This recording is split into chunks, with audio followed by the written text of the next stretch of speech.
Alrighty, hey guys, Josh here again, and welcome to lesson 2. This is just going to be a quick flyover of our whole sticky note setup here.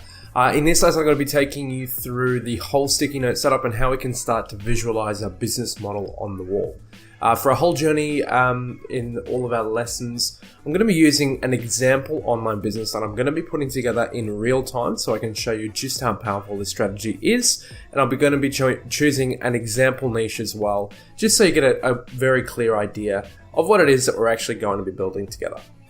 But just for this video now, I'm going to be showing you through these 5 points here. I'm just going to build an example business model structure, just so you get an idea of exactly how we use this whole visualized model here. So to start with, we've got our automated actions. Now, our automated actions are actions that are automatically done by our sales funnel. I'll be showing you a program later on in the series too, which will explain this in a lot more detail. But ideally, you want to have as many of these automated actions in your funnel as possible because it gives you the opportunity to take your hands off the business and stop being forced to do your own personal actions. Also, we have here our control points. Our control points are our measure points in our business to see what our sales funnel is converting at. The higher percentage, the more customers are going through your funnel, and the more customers are purchasing products. The more steps along our funnel that we can actually start measuring and controlling to, the better, because that means we're actually going to be able to get some more data and make some more changes to hopefully make some positive results too. Now, we've also got our customer awareness card here. Now, the customer awareness relates to how a customer is aware of their problem and aware of you as a problem solver. So, for example, a customer is not going to purchase a product if they don't believe it's going to solve a problem or if they don't know they have the problem in the first place. So I'll be showing you a rock solid example once we build out this whole structure of how you start to identify your customer's problem and start to relate yourself as the problem solver too. Now we've got our personal actions and products here as well. So the personal actions are actions that you take throughout the business. So for example, writing up emails or creating your own products too. Now a lot of this stuff can be automated. It doesn't necessarily, not all of it can be rather, but a great majority of it can be automated. It just requires a lot of initial effort to try and get everything on the ground running. And the last one we've got down the bottom here is traffic. Now the traffic one is very important to identify how your customers are responding to your funnel. If your customers are responding very positively, they are considered what's known as known traffic. So traffic that knows you, knows your brand, and knows your products. Whereas if they're unknown traffic, they're quite unfamiliar to you, they're quite unfamiliar to your products, and quite unfamiliar to your brand. And that makes it a lot more difficult to try and make a sale. So the more familiar you become with your customer, the better, because the better opportunity you have to try and sell them something now and also in the future. So I'm going to be putting something together very quickly. Let me just write out some brand new business cards and I'll show you exactly how all of this pulls together. I'll be using an example business model structure here too. Maybe we won't be doing a niche just yet, but we're moving into that later. So stay tuned. We'll be back very soon.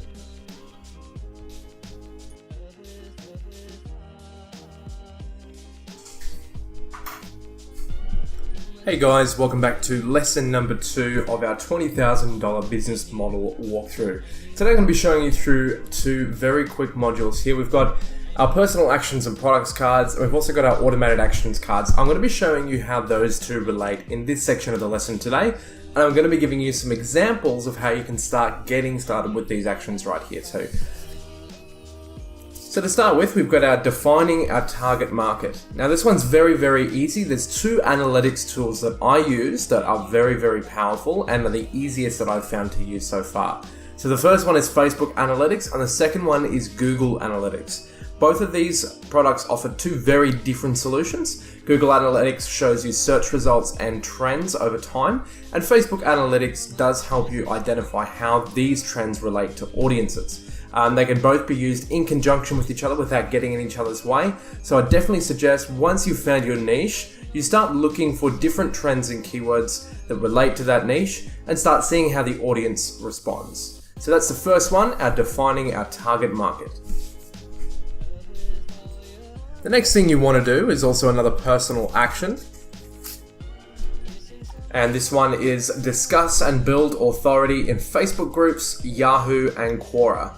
Now this is a very, very easy solution. All you need to do is start finding groups and niches on Facebook, Yahoo, and Quora that fit your chosen niche. So for example, there's a lot of Facebook groups out there for doing a Shopify business or for cooking at home or for things like that. And there's also millions of people asking questions on Quora and Yahoo who are looking for answers to their questions. The idea here is that you want to start building your own authority and start building your own brand by answering people's questions for them. Now, there's also a very awesome strategy which you can use for that, is that once you're answering people's questions, you can take that content and start using it in your own videos, articles, and blog posts as well.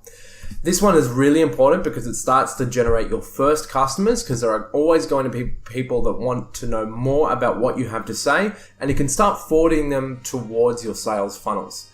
But if that's not quite your flavor, we've got our first automated action right here.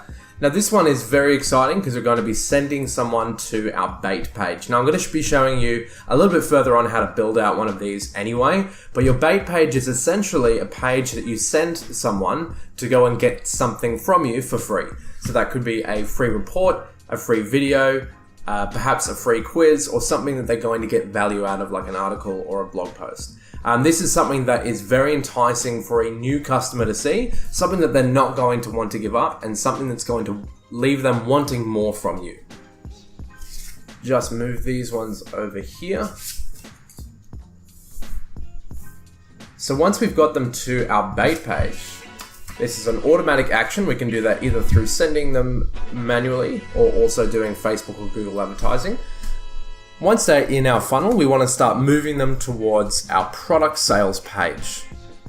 Now this does require 3 steps ahead of time, or however many products you decide to design, but you will need to start designing products. Now for this example, I've got product A, product B, and product C.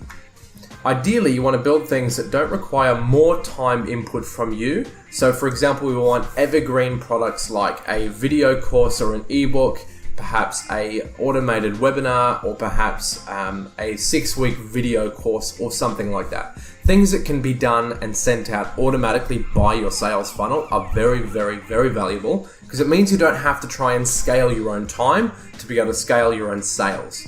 The more time you're putting into the business, the harder it is for you to find any more. But if you're sending these things automatically, you can start building up your revenue by sending out these invitations to more and more people.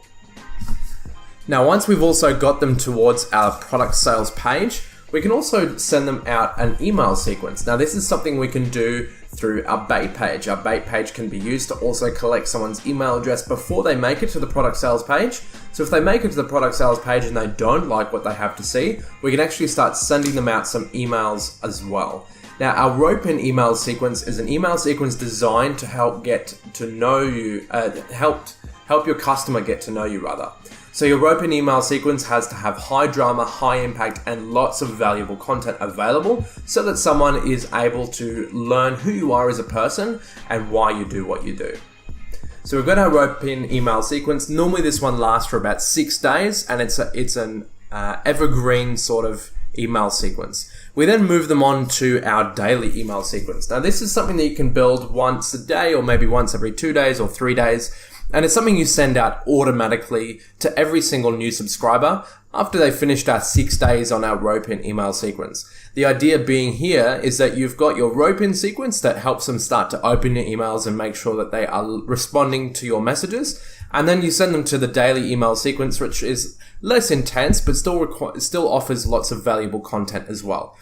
The best strategy to use for these daily email sequences is making episodic content that people can tune into and pick up exactly where they left off. So it may be a good idea to have a themed season or a series that someone can tune into, and they can start picking up where they left off.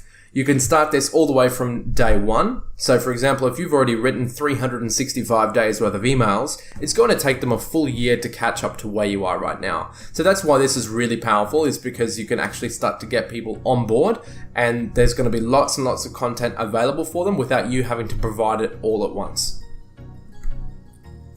So this is where this automated card comes into play here, which is just collecting email addresses and beginning the rope-in sequence. And this is something automatically done as soon as they sign up to your bait page. You send them out an email immediately, and then they tune in to your product sales page. So there's already 2 approaches going on right here. Now I'm just going to pop this one right below. This is our automatically offload to our daily email sequence. This is another thing that happens automatically. I'll be showing you a program later on in the series here that will give you an example of a program that I use every single day. And it's really, really valuable to try and get these two different email sequences set up. So to get started with our products, we send them to product A. Now we deliver this automatically ideally. So this could be, for example, an ebook or a video course or a sales letter or something like that people are going to get some value out of. It's not necessarily your best stuff. It's not necessarily how you offer service at the highest order, but it's still something that people are going to get something out of. Then we deliver product B.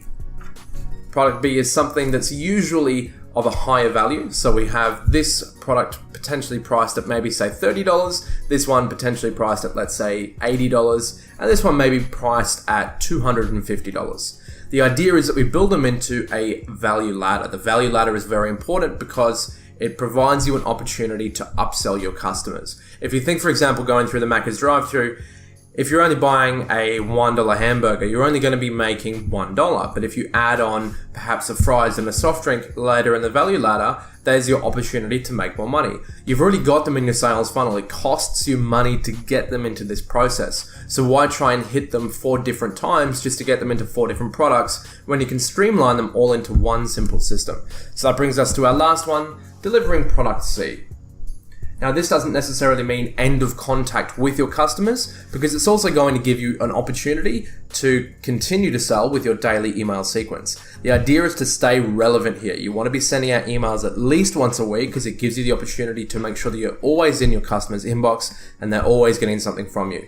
You will always get unsubscribers. That is a guarantee. You will never keep every single person that always signs up, but the idea is that you're sending out really valuable content that gives people the worst possible reason to try and leave, and that's just because they want a clean inbox. Because at the end of the day, if you're providing valuable stuff to people, they're always going to want to read it, then they're going to listen when you also have a product available to sell. So that's everything for today. We've discussed our personal and our automated actions, as well as how we start to deliver our products automatically.